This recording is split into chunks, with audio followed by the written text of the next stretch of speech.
basically, Greg tweeted out a report from 11 Alive News in Atlanta. Whoa. You know, because I love American, it's like action news. You know what I mean? Like Alive News. I don't need to, I'm alive. Just call it like Channel 11 News, man. It's okay.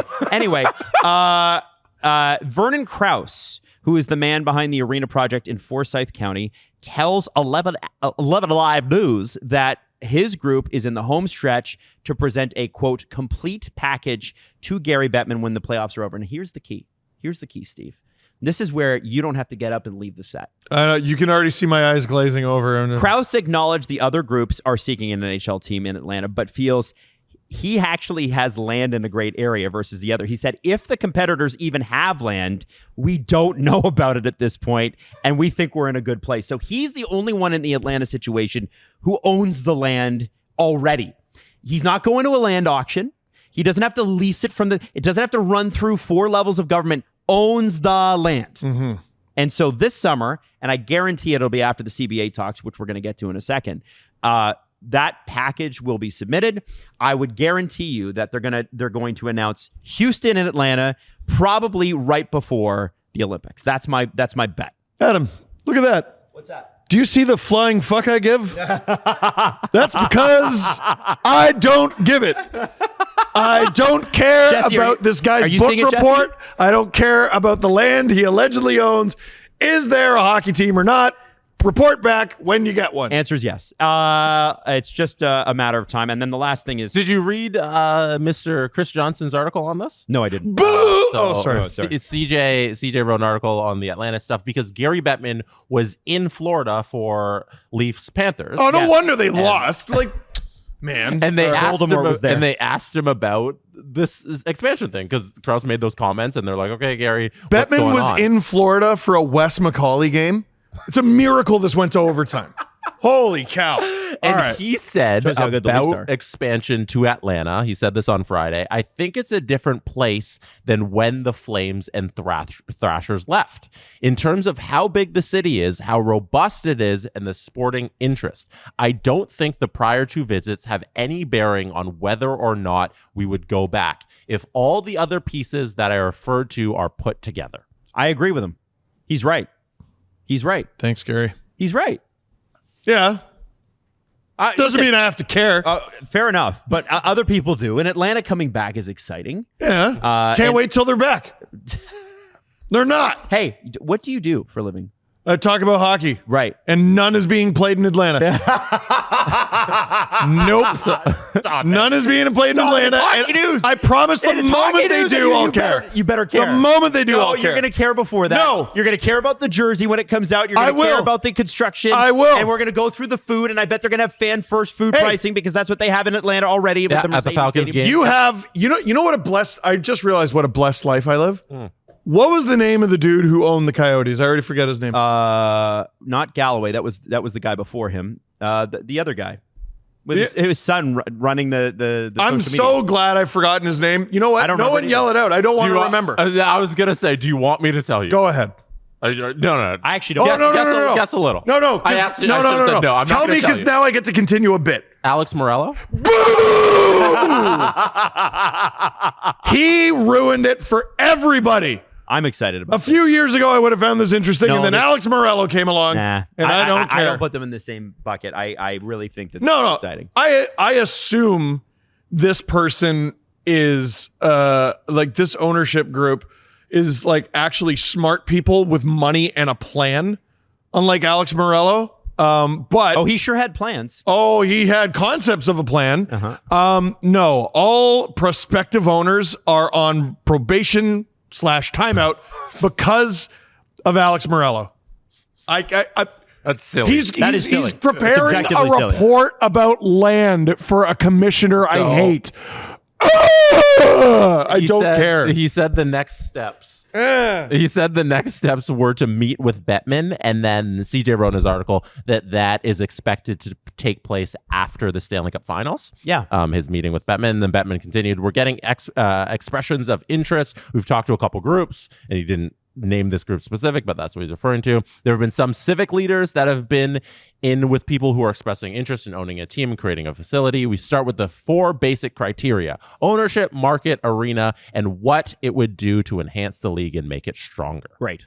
I think Bettman knows how to do expansion now. He finally figured it out. If Bettman is good at anything, it's a very short list. It's making players lock out and then come off of strike and look as enemies for their own players' people. unions. Yeah, he's really good at that. 2, annoying everybody. 3, expansion. Yep. Yeah. And that's probably it. Yep. So I feel like he's going to do this expansion. It is kind of interesting that a lot of the guys that walked out on the players' union in 2004 have management jobs. Isn't that crazy? Anyway, isn't that nuts? That's so crazy. How did that happen? That's so also, weird. it was Bettman versus Donald Fear. No, it wasn't. Oh, the 2004 one? No, that was no, Bob the Goodnow. old one. No. I was talking about the other one. But yeah, good. Well, like even good now. Donald Fear with a name like that struck fear into exactly no people. It's okay. So let's take good now and fear. You know the 100 dudes versus a gorilla. That's just 2 dudes versus a gorilla. Like Bettman, who actually knows what he's doing, versus like 2 feeble old men. Yeah, Goodnow was getting torn limb Goodnow from was limb. good in the early 90s, but when the players walked out on him, it was not much you can do as a leader at that point. So I don't blame They should Goodnow. Google the word union. Yeah, they should. Now, last thing is Gary, because he talked before the game, he was asked about the CBA talks. And this I had to go one more. You should care about this because it means, Okay. is hockey going to get played or not? Right? I'm in. And apparently talks are progressing well.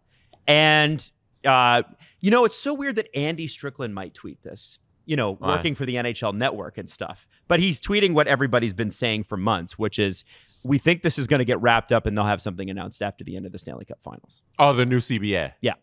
And Gary did say that things are progressing well, and he didn't want to obviously get into it. And you can't, right? He can't get into it. No. He can't be like, well, here's our sticking points. Like, he can't talk about that. And they've made an agreement, by the way, just so you know from people that I've talked to, the PA and the NHL have said, we are going to keep these behind closed doors. There are not going to be leaks like there have in the past. We are not going to go at this we're going to kill each other on the negotiation floor. We want to work together.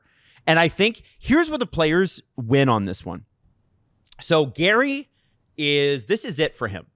And he has had a pretty good run with the Coyotes are a blight on his record. There's some other things that are a blight on his record, but he's leaving the NHL in a strong position. Some would argue that the TV deal he signed in Canada is too long, and they're right. But he's leaving the NHL in a really strong position. Revenues are up, got them through COVID, and he needs this CBA to go well. Because if it doesn't, he's going to be remembered as the guy that had 2 lockouts and a strike, or 3 lockouts. Right? That will be it. It doesn't matter what else you come up with. That is what his record would be. Actually, this would be 4, wouldn't it? Yeah, I guess because 94. And there was there was also a 10-day strike in 92 with Gary. So no, he was 93. There was a walkout with Gary when he first started. Oh, I don't. But anyway, long story short, it was right before the playoffs. Long story short, he needs this to go well. The Players Association also needs this to go well because salary cap is going up. Life is good. When teams are winning, hey, we can get past our differences. Look at Pettersson and JT Miller. They got along great. Yeah. Until they didn't. No, this has been the theme for months. Is every time Bettman's asked about it, he says it's going well. They say it's going to stay behind closed doors. It has. Good. Nothing but good news across the board. Yeah. Great. And you know what's crazy about Marty Walsh? What? He does stuff. Have you ever seen that sketch His from job? Family Guy where it's the end of the George Bush era and he's hiding behind a desk. He's like, don't make me do stuff. That was Donald Fear. Please don't make me do stuff. Marty Walsh is active and in there and has been since his first couple of days, which ended up being the Mike Babcock saga in Columbus. That was his first few weeks on the job. If you had a coat rack on wheels with a suit jacket on it and wheeled it in to do Donald Fear's job over the last 10 years of his job, it would have done a better job. Yep. So this, I'm really hoping, because obviously for everybody, it makes no sense at this point for anybody to go on strike, for anybody to be locked out. No. It doesn't make any sense. You finally got momentum. You're hot. And the NHL's hot. And specifically for Gary, it makes the least amount of sense. And that's why I'm feeling excited about this, because Gary wants to go out on a high. He's already put himself in the Hall of Fame. He wants to go out on a high so he's not known as the lockout guy. Conspiracy theory?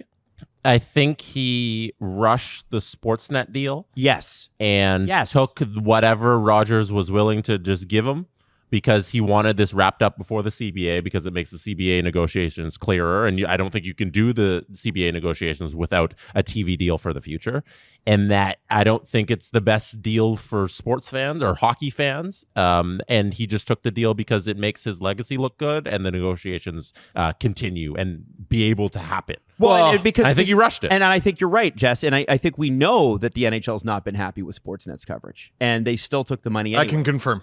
And they took the money because he's like, okay, as long as this is done, I'm good. I don't care what it is. It's done. You wouldn't believe the concession Sportsnet has made to the NHL. you wouldn't believe. Yeah, it's crazy. So